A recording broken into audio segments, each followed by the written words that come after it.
Okay, now we're going to look at the leading indicator for 1.5 and 1.6.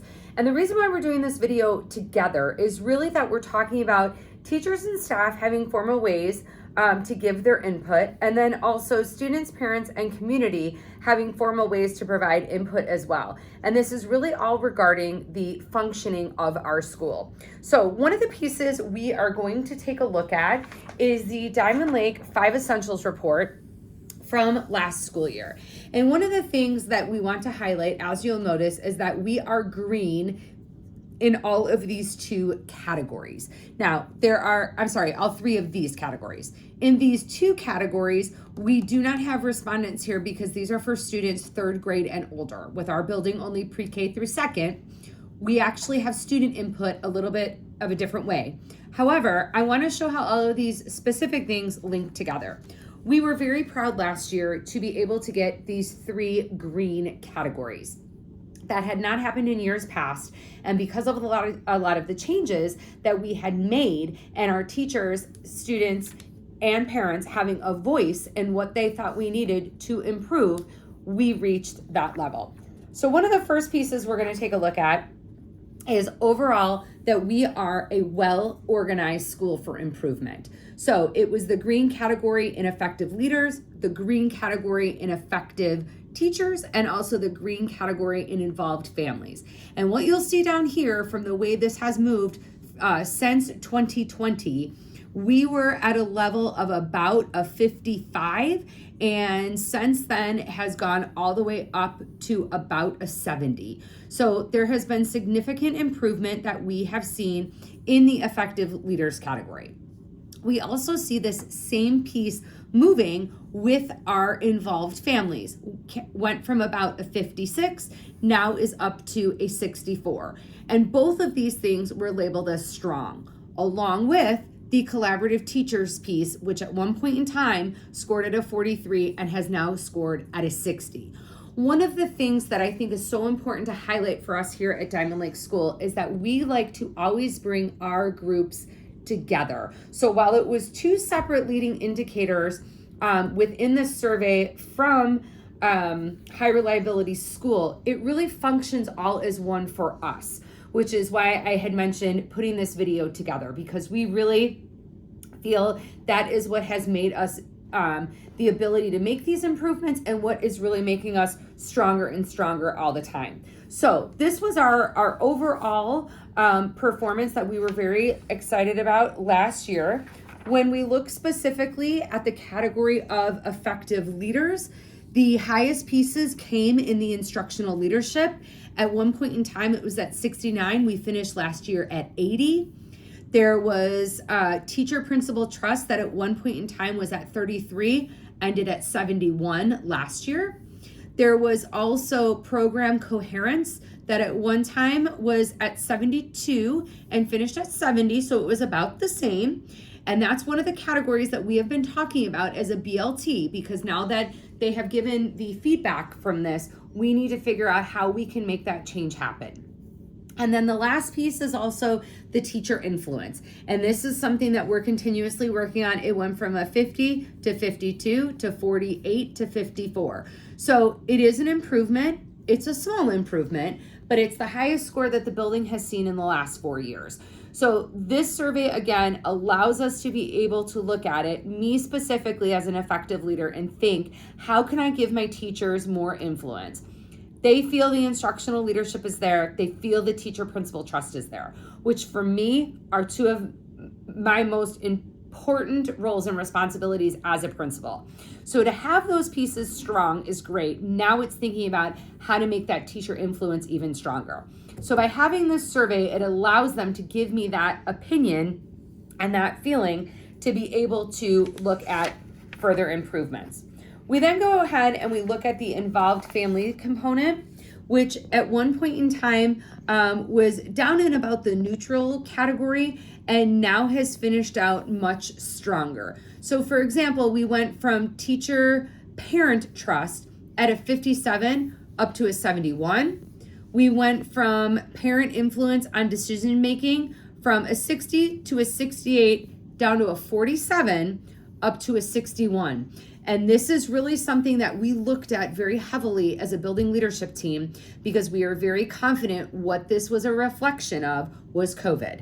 Our parents had a rather minimal voice in making decisions about COVID. And that was really strictly because we had to do what the state had mandated us to do in order to keep our kids healthy and safe.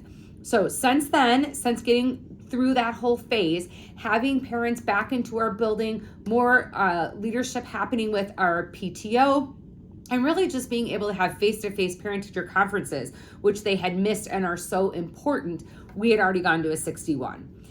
We then looked at parent involvement in schools. And again, this was something that we are confident was deeply impacted as a result of COVID, went from 50 to 57 to 44 to 59, which we are very confident is going to significantly change this year because we changed our whole policy on parent volunteers, coming up with our parent volunteer handbook, welcoming them back into the building for things like picture day, for any of our special events. They are chaperones on a field trip again, and all of those small pieces that they really missed in being active components of their child's education. So these are also ways that we know our families want to be more involved, and our parents participate in the 5 Essentials survey just like our staff does. Then one other piece we're going to look at has to do with our collaborative teacher practice. And this is something that, again, we saw some ups and downs in some particular categories, but really where the greatest improvement came with this teacher to teacher trust. At one point in time, this was a 39. Last year, it scored a 73.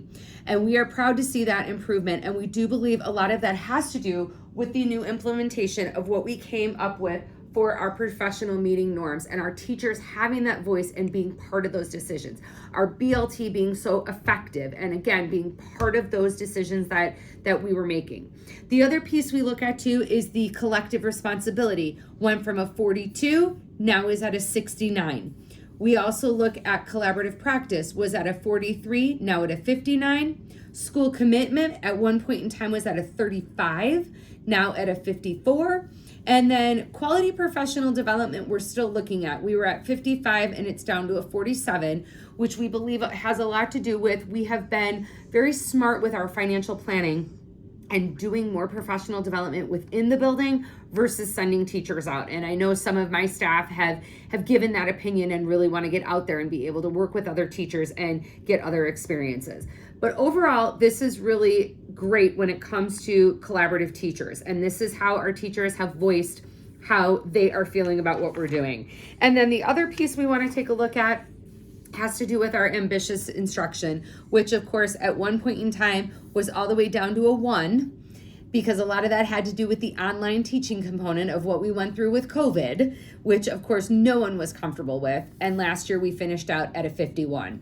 Now with our new incorporation of Envisions Math, and also what we are starting to pilot with science, we know that we are going to have much more quality of student discussion happening with the new ambitious instruction and the things that we're doing. So this is a really important piece for us in terms of having a formal way to provide input and being able to let us know where our building stands, things we need to work on, and things we need to improve.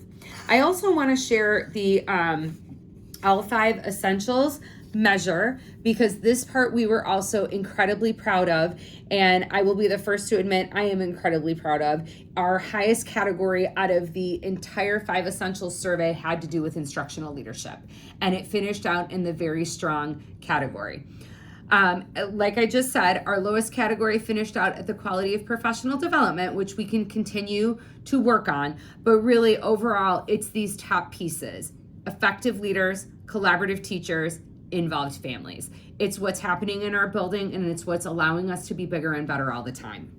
We also do several surveys, such as a climate and culture survey here in our building, to allow our teachers to give us some formal ways to let us know if they enjoy coming to work and they feel supported. We also do a staff support and success survey, which allows our staff to be able to give us feedback. Am I supporting you enough? Am I supporting you the right ways? Do you feel you have the opportunity to be successful. And then we also send out a parent survey, and that allows us to get more perspective from our parents to be able to know if they feel supported, if they feel their family is supported, if we're providing them with the amount of resources that they might need, and if they feel their children are being set up for success.